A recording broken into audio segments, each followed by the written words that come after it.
You're not on the field, court or ice. CWall. You're on the couch.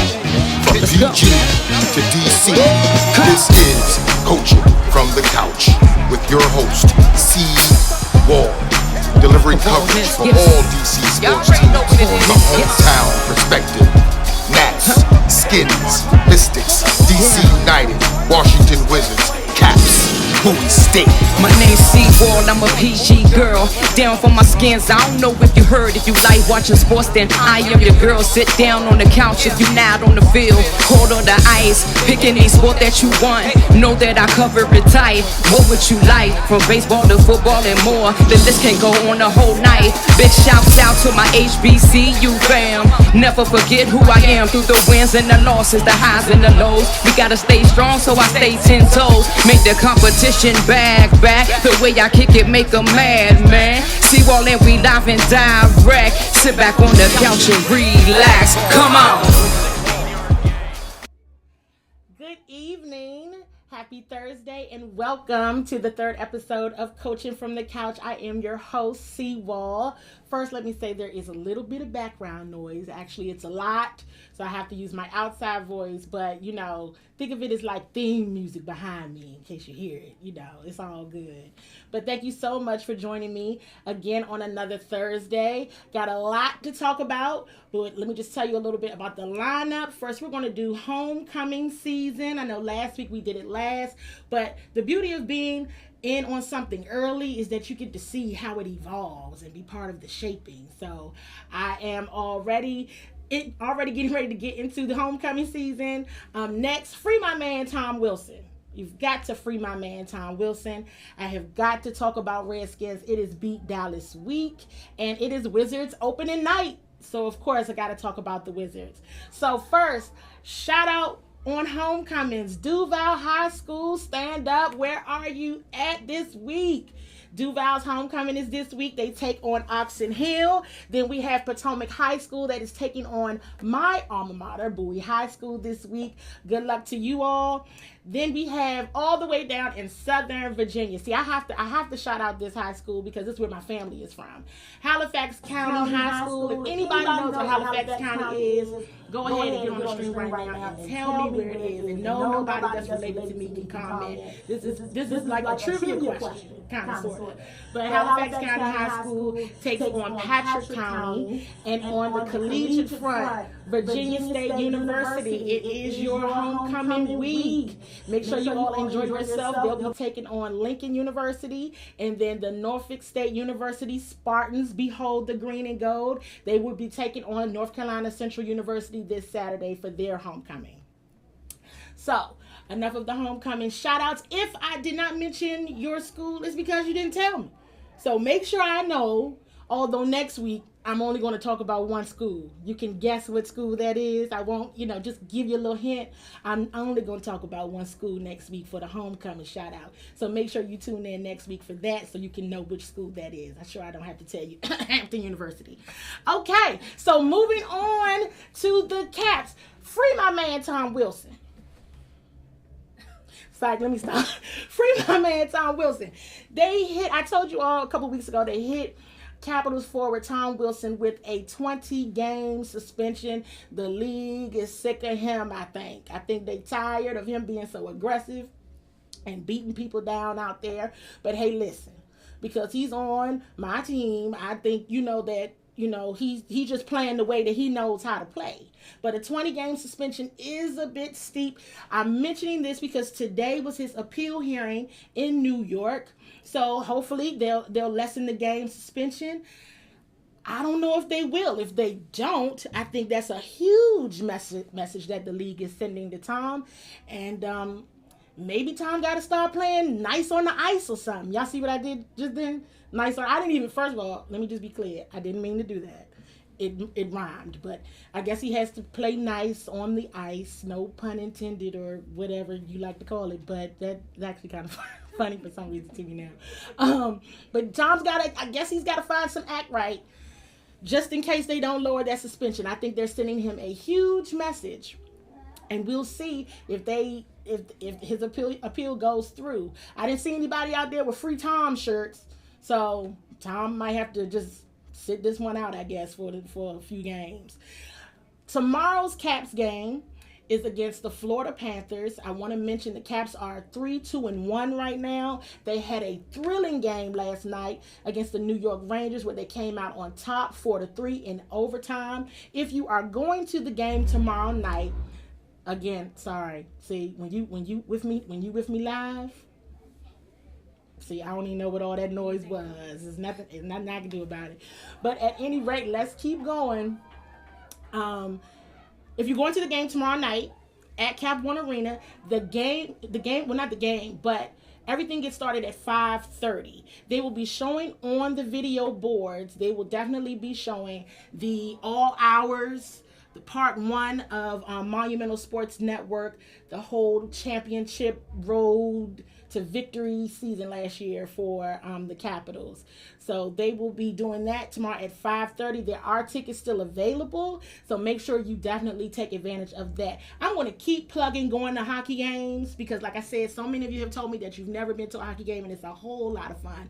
So I think you really should definitely go. I'm going to move on to a topic that is a little bit of a challenge. I thought I was going to talk about my Redskins first today, but I decided not to. Earlier this week on Tuesday night, the Redskins community and media lost an extraordinary sports writer, Rich Tandler. He unexpectedly passed away on Tuesday night at the age of 63. Everybody's in shock and truly mourning the loss of this great man. If you've seen any posts or any articles on Rich, let me just tell you, they're true. I had the pleasure of meeting Rich this summer in my first training camp, and Rich was the first person in the Redskins media room that acknowledged me and spoke to me.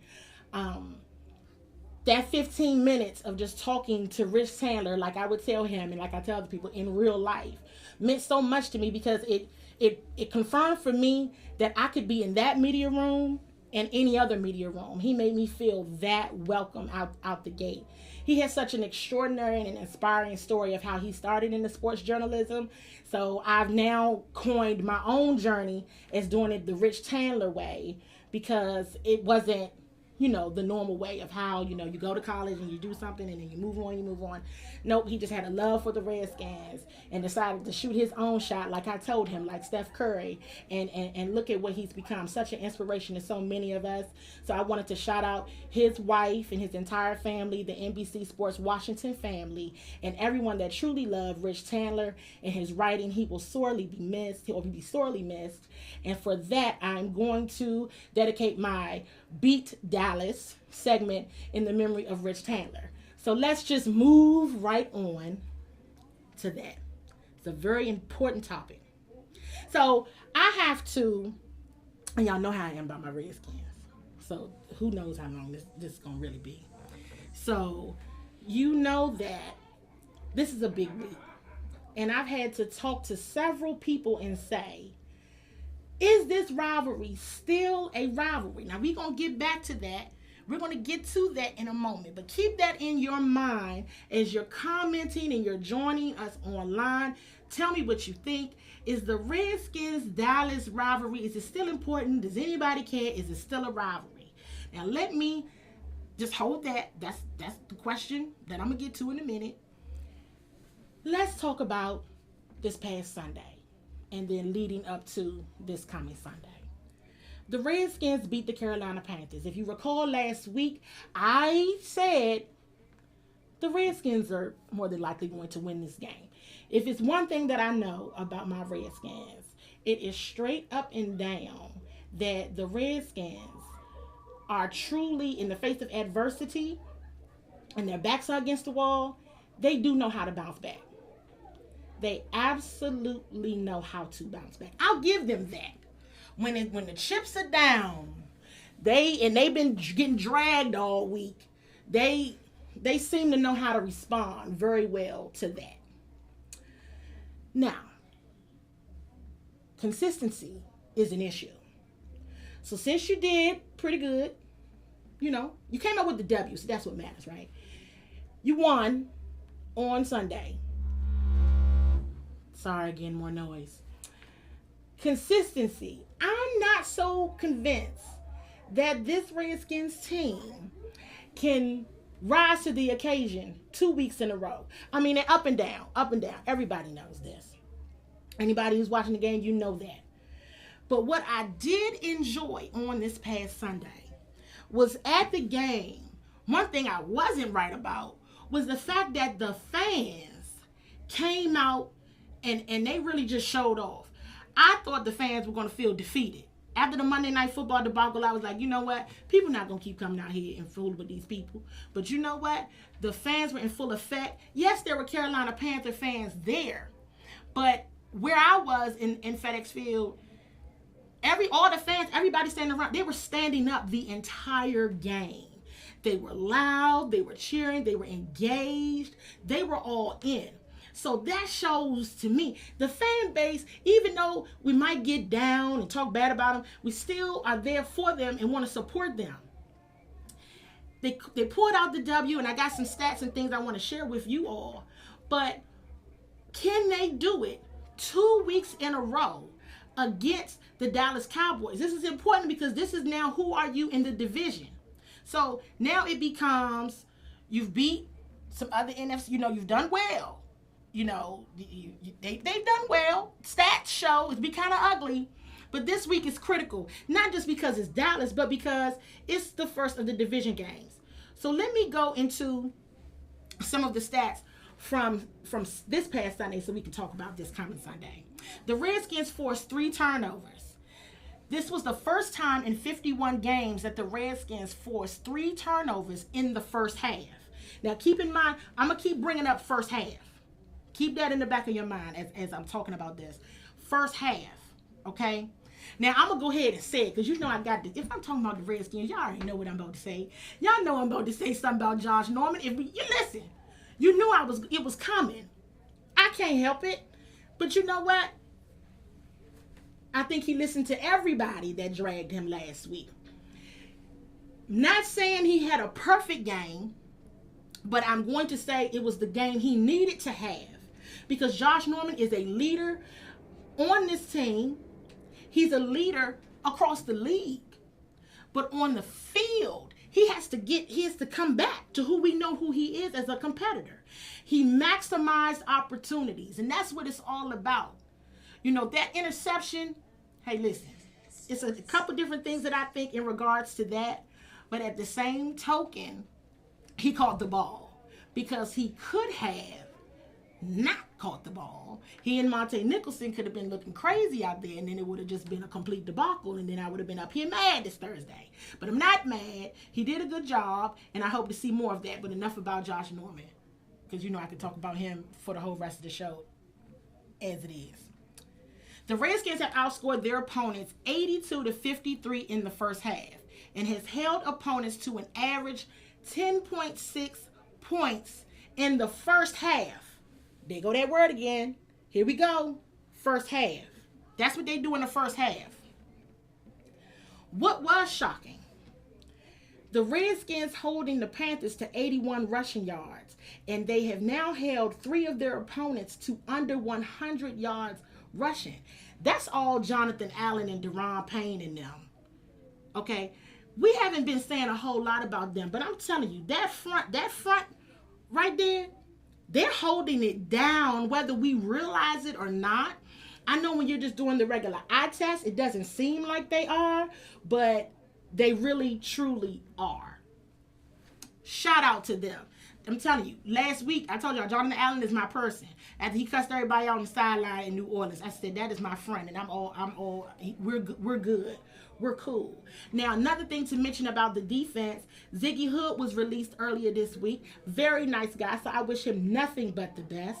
But perhaps this means opportunity for Caleb Brantley. Perhaps Stacey McGee is coming off the PUP list. Not real sure what's going to transpire. But Ziggy, thank you for your services. He was, he did what he could while he was here. First half. We're going to keep talking about, you're going to keep hearing me say first half. First quarter, first half, we see touchdowns to Paul Richardson. We see touchdowns to Vernon Davis. And shout out to Vernon Davis and Alex Smith. I thought this was a fun fact. They are now tied with Cam Newton and Greg Olsen for the third among active quarterback and tight end duos in touchdown receptions. Who knew? I mean, whichever. I thought that was kind of cool. But first half, we have to get to the place where you can play 4 full quarters of football. If there's not 4 full quarters of football, then I'm not sure how you're going to persevere for the long haul. The season is still long. We still got a lot to go. We almost halfway there, but we're getting into the division games now. You have got to play 4 quarters of football, 60 minutes. 60. That's it. See, it doesn't seem like a lot, but I know it is out there on that field. The first half, we see the Redskins coming out strong offensively. Then it just dwindles away. I'm not really sure where it goes, but it goes somewhere not on that field. Because one thing I didn't like, and I will say this, the one thing that kind of bothered me is then here we are at the final end of this game, closing in on 60 minutes, and Redskins fans are holding their breath because it was like we just knew that the Carolina Panthers were going to score. You can call that lack of faith or whatever you would like to call it, that's fine. But you have to have a level of realistic ways of looking at this. The Panthers got down the field too easy when it was crunch time. And we've got to find a way to stop doing that. Not only that, offense still did not do much in the second half. One thing I like, they come out blazing and they go for it. That's all well and good. But finish out the game. Don't ease up on them. Keep your foot on their neck. Why not? They would do it to you if they could. So this is the week right here. This is the week. Now, I told y'all a couple weeks ago, we'll find out who the Redskins are Monday Night Football. And I'm going to tell you, I still believe what I saw Monday Night Football. You come up with all kinds of excuses. I still believe what I saw. But now is the time to truly make the right adjustments and play 4 quarters. And now, the Redskins, offensively, please, I don't know if it's coaching or quarterbacking, but the football must go down the field.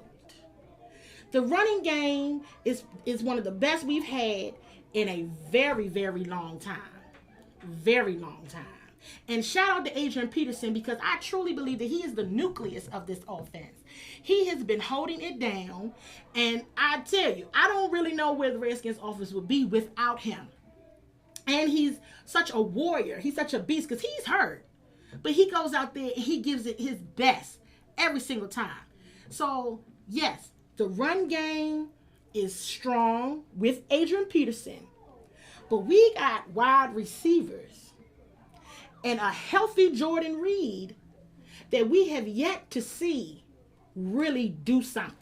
I think Sunday is the opportunity for this team to show we can beat you on the ground and we can beat you in the air. And if they want to really beat you in the air, let me tell you something. I like Alex Smith. I told y'all this. I like him. I like Alex. He's very careful with the football, and that's good. That's smart.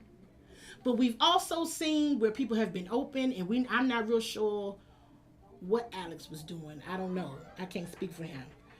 But I will say this. The plays and taking the risk. Give it a shot. At least give them a try. Hey, let me just go ahead and say this. People talk a lot of stuff about Josh Dotson. And here goes another Josh. It's a bunch of them, a bunch of Joshes on this team. Josh Dotson. This Sunday, young man, needs to be your Sunday. This needs to be your day. We know you can catch the football because you caught the football a few times last week. And that's good. That's what you should do. You're a receiver. You should be able to catch. That's great. This week right here needs to be his day. I need to see Josh Dotson get the ball more. I need to see Mo Harris getting involved. Get Brian Quick involved. You got receivers ready to go. They need more targets. Get them involved. Now, hey, listen, if they drop the football, then that's a whole nother issue we're going to talk about next week. But this week, give them a shot. I also want to see Jordan Reed getting more touches. Jordan Reed, listen, every so often, Jordan Reed will show you a glimpse. I know that Jordan Reed right there. I mean, he's making catches. He's catching things out of the air. I mean, he's ready to go. Get the ball to him. He's our number one receiver. Get the ball to him. I'm going to stop really quickly to see if we have any questions or conversations about the game or anything of that nature going on the chat. Let me see real quick. Then I'm going to move into Redskins versus Dallas. And let's see what's happening. I'm saying hello to everybody. Hi, everyone. Hi, everyone. Yes, LB, I said keep the foot on that nut. Why? Why not? They would do it to you if given the opportunity. So that same offensive strength that we've seen come out the gate blazing, do it for a whole hour. Give me 60 minutes of that. I know a lot of people don't think too highly of the receivers, but I also, in their defense, they haven't gotten a lot of opportunities to do much either. So now it's time to give them the opportunities. I think Sunday is the day. People have talked a lot about how good the Cowboys defense is, and they are. They are. And I want AP to get out on them. But if the run game ain't working, throw the ball. Throw the ball deep. Get it down there. We can't just beat every 10 yards. Go downfield. Because Cowboys secondary is not all that good. You can kind of compare them to like Green Bay's secondary. So even if you throw the ball, the most that can happen, if you don't catch it per se, they're going to throw the flag because one of them going to get a pass interference call. At least you get 15 yards there. But at least you tried. That's all I have to say with saying a whole lot. Now, I asked a question on social media, which is the Redskins versus Cowboys rivalry still one of the fiercest rivalries in the NFL? Why or why not? So I'm going to read off some of the answers that I got from Ron Blackwell. In a historical context and for fans of both teams, absolutely. But as far as its effect on the NFL, not really. Jamal Piper says, nah. Eli's right, no. Not enough compelling matchups lately. We're both never good at the same time like other teams or like it was back in the day. Dante Maynard says the rivalry has died down because it's been a little lopsided, but it doesn't have the same feel as in the past. Plus, either team hasn't been relevant in 20 years. Russell Moore says the rivalry is still there. It's just lopsided right now. Devin the Dude says it is and will always be one of the best rivalries in sports, regardless of records. All eyes will be on us at 4:25 p.m. on Sunday. And Ayana Ali, yep, it's still a rivalry to me and always will be. Here's my answer. Yes, it's rivalry. Flat out. We want to put, records into play and all those things, but guess what? The Redskins could be 0-5. The Cowboys could be 0-6. Guess what? That's still going to be a rivalry because you're going to see it. Whoever lose on Sunday, the team that win, they're going to be dogging the other team out all week long and vice versa. We go through this. Dallas Redskins, we go through this. So it's still a rivalry. And I agree with Devin the Dude. At 4:25 p.m. on Sunday, it really doesn't matter who else is playing at that time. I think Redskins versus Cowboys still going to get a lot of play. They still want to get a whole lot of play on Sunday. So with that being said, let's see what happens. I wouldn't just, say a whole big hail to the Redskins, but I'm not supposed to do that, but I just did. So you can, that is what that is. So, next week I might be in here looking sad, but I don't want to look sad. I want the Redskins to do well, and I want it to be a good game. I think it will be a good game, and I think we'll be doing everything that we need to do on our end. Let's hope to make sure that it goes off the way that in which it's supposed to go. So, we only got a few more minutes, it seems. So, we got to just go ahead on to a little bit regarding, oh, you know what? Just before I move on from the Redskins really quick, Jamison Crowder is out on Sunday. He will not be playing. Jehu Chesson actually was activated from the practice squad. I don't know much about Jay. He was on the team before, and then he came back on the practice squad. So I'm going to assume, I mean, he's good, but James Crowder is out. Paul Richardson is banged up. He's a tough one. So hopefully he plays if he's able, but he really is banged up. So we'll see what happens. So moving on to the Wizards. Tonight is opening night, and I will be off to go see the Wizards right when this show ends. So just a couple of things about this. I mean, hey, this is just day one. This is game one. It is certainly a marathon and not a sprint. So just to kind of tell you, I mean, everyone knows by now Jody Meeks got traded at the beginning of the week. I'm still trying to figure out for what. All I know is he got traded, and the Wizards get a little over $7 million back in salary and luxury tax payments. So they got some money back. It's a couple other things tied in there. Who really knows? Also, Washington Wizards coach Scott Brooks announced the addition of Christy Tolliver from the Washington Mystics as an assistant with player development with player development responsibilities. As you can tell, I'm smiling really big because this is huge. So she is the first woman in franchise history to have a coaching position, and she is the fourth woman in the NBA. So that is totally awesome. Congratulations to Christy. So for tonight, the Miami Heat actually played their game last night. They're going to be on back-to-back. So at this point, I'm just hoping they would be a little tired. Hopefully, maybe they're not, but not to say that we're going to monopolize on them being broke down from last night's loss. They lost to the Orlando Magic last night. Well, actually looked pretty good. They tried to come back in the end, but they lost 104-101. And they also have 4 players down right now, meaning the Miami Heat. They have 4 players down, so we'll see who ends up starting for them. I don't have that information in front of me. You all may know that information before I know it because the game and all the pregame stuff is going on right now. As you probably already know, Dwight Howard is not playing tonight. I won't even get into any more jokes about why he's not playing because I used them all last week, I guess. So he's not playing tonight. It doesn't seem like Coach Scott Brooks is too worried about that. However, he, is not in a rush to bring him back. So I guess that's perhaps a good sign. So Mahimi is starting, and we'll see what the guys do and see how they look.